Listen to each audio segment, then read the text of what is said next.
थी।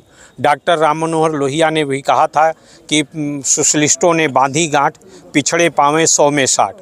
उस लड़ाई को आगे बढ़ाते हुए हम लोग ये चाहते हैं कि इस देश का सभी वर्ग, चाहे वो कमज़ोर हों चाहे आगे हों, सबको बराबरी का सम्मान देने का काम किया जाए। विधानसभा क्षेत्र में समाजवादी पार्टी का एक कार्यक्रम आयोजित हुआ।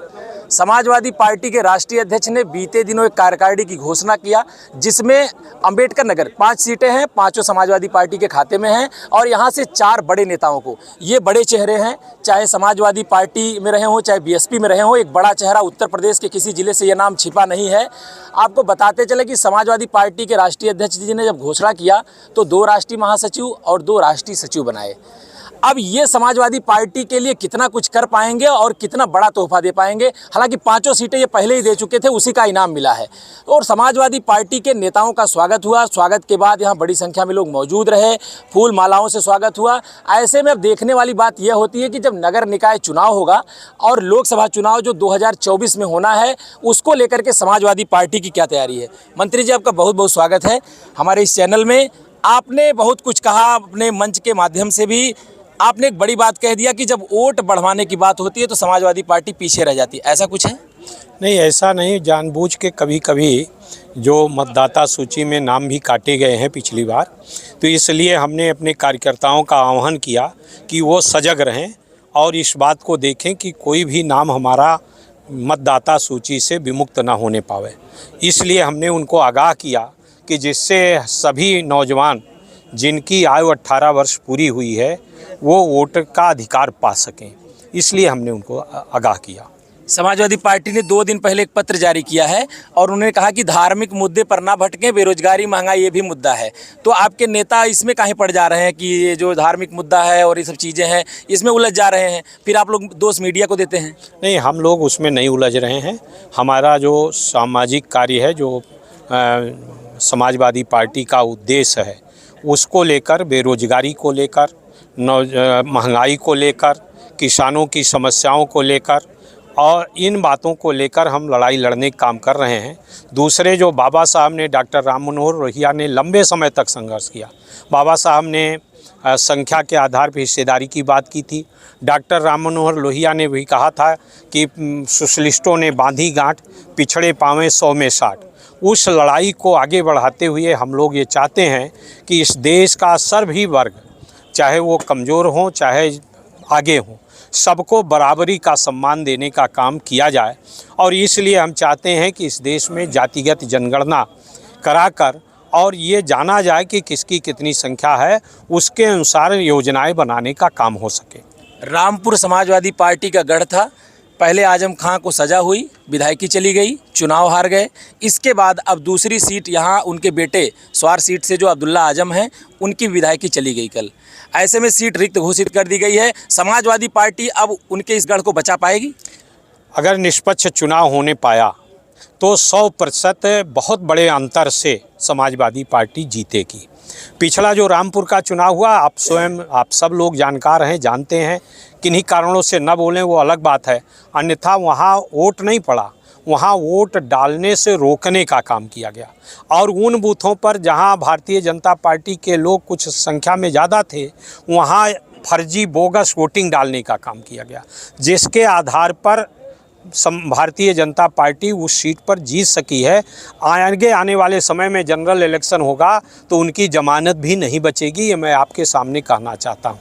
अब ये कानपुर में घटना, मैं ये भी कहना चाहता हूँ कि जिस तरह से लोकतंत्र को कमज़ोर करने की दिशा में आंदोलन प्रदर्शन के मामले को भी हम आपराधिक श्रेणी में जोड़कर और इस तरह से सज़ा देकर न्यायालय के द्वारा और लोगों की सदस्यता छीनने का काम किया गया। मेरी मांग है कि इस कानून को बदला जाना चाहिए। उसमें जो संगीन, जो आपराधिक किस्म की धाराएं हैं, जो अपराध वास्तव में है, जिससे लोगों को सताने का, परेशान करने की नीयत है, हत्या है, बलात्कार है, डकैती है, ऐसे धाराओं को अलग किया जाए और आंदोलन की धाराओं को अलग किया जाए और उसमें होने वाली सज़ा के आधार पर सदस्यता समाप्त नहीं होना चाहिए, अन्यथा लोकतंत्र कमज़ोर हो जाएगा और लोग जन समस्याओं को लेकर आंदोलन से दूर हो जाएंगे। बीजेपी ने एक ब्रांड बना दिया था बुलडोजर का। अभी कानपुर में एक घटना हुई, 2 लोगों की मौत हो गई, उसी में जल करके मर गए।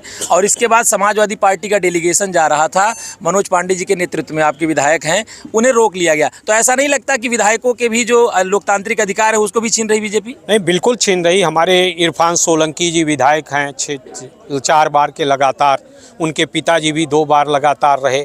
ऐसे तमाम हमारे विधायकों को जिस तरह से प्रताड़ित करने का काम भारतीय जनता पार्टी कर रही है, वो इमरजेंसी के याद को ताज़ा करा रही है। और मेरा ये मानना है कि जिस तरह से इमरजेंसी के बाद 80 के 85 सीटें कांग्रेस पार्टी को हारना पड़ा था, उसी तरह से इस अन्याय, अत्याचार और बुलडोजर के कारण आने वाले लोकसभा के चुनाव में 80 सीटों पर भारतीय जनता पार्टी हार का सामना करेगी। अभी हमारे साथ हैं समाजवादी पार्टी के जो राष्ट्रीय सचिव बनाए गए हैं, आलापुर विधानसभा क्षेत्र के एमएलए भी हैं। समाजवादी पार्टी ने आपको बहुत बड़ा पद दिया है। बीएसपी में भी आप रहे, लेकिन समाजवादी पार्टी ने एक ऐसा पद दे दिया, आलापुर में आज तक समाजवादी पार्टी के इतिहास में कोई नेता इस पद तक पहुंचा नहीं था। सूद सहित समाजवादी पार्टी को क्या वापस करेंगे? देखिए, सूद सहित वापस करने का जहाँ तक सवाल है, निश्चित तौर से समाजवादी पार्टी के राष्ट्रीय अध्यक्ष, उत्तर प्रदेश के पूर्व मुख्यमंत्री आदरणीय अखिलेश यादव जी ने हम अम्बेडकर नगर जनपद के 4 विधायकों को जो सम्मान दिया है, मैं विश्वास दिलाता हूं कि जिस भरोसे के साथ हम लोगों को ये पद और सम्मान दे करके अम्बेडकर नगर जनपद की महान जनता का सम्मान, गौरव बढ़ाने का काम राष्ट्रीय अध्यक्ष जी ने किया है, पूरे भरोसे के साथ कहना चाहता हूं कि उनके सम्मान को ऊंचा करने में हम लोग कोई कोर कसर नहीं छोड़ेंगे।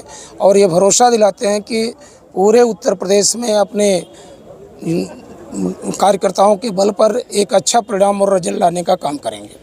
समाजवादी पार्टी इस समय विपक्ष में है और संघर्ष भी कर रही है, चाहे जमीन से जुड़े मुद्दे हों, चाहे सदन से जुड़ी बात हो। अभी सदन चलना है, संभवतः 2-4 दिन में इसका ये डेट आ जाएगी, तो 20 तारीख से। तो क्या कुछ समाजवादी पार्टी इन मुद्दों को रखेगी? देखिए, एक तो विधायक समाजवादी पार्टी के, उनका भी जो है कोई बात रखते दबाया जाता है। 2 से 3 विधायक समाजवादी पार्टी के जेल में हैं। ऐसे में उनको, और जो रामपुर का खास करके मामला है, उसको लेकर के समाजवादी पार्टी कुछ क्रिया प्रतिक्रिया? नहीं, बिल्कुल जो है सदन में आप देख लीजिए, सारे मुद्दों को लेकर के समाजवादी पार्टी बड़े पैमाने पर उतरेगी और इसका कड़ा विरोध करेगी। इसीलिए तो भारतीय जनता पार्टी सदन को लंबा चलाने से भागती है, क्योंकि प्रदेश में आज इतने ज्वलंत उदाहरण हैं, इतने मुद्दे और इतनी समस्याएं हर समाज के लोगों को, चाहे मुस्लिम समाज के लोगों को, बिजली का मामला आप देख लीजिए, आए दिन औने पौने दाम पर उनके खिलाफ कार्रवाई करने का काम ये सरकार कर रही है। किसानों के मामलों की, जब खाद की ज़रूरत थी खाद नहीं मिली, जब सिंचाई की ज़रूरत थी पानी नहीं मिला। ऐसे तमाम समस्याएं, बेरोजगारी की समस्याएं हैं, नौजवान आज सड़कों पर लाठियां खा रहा है।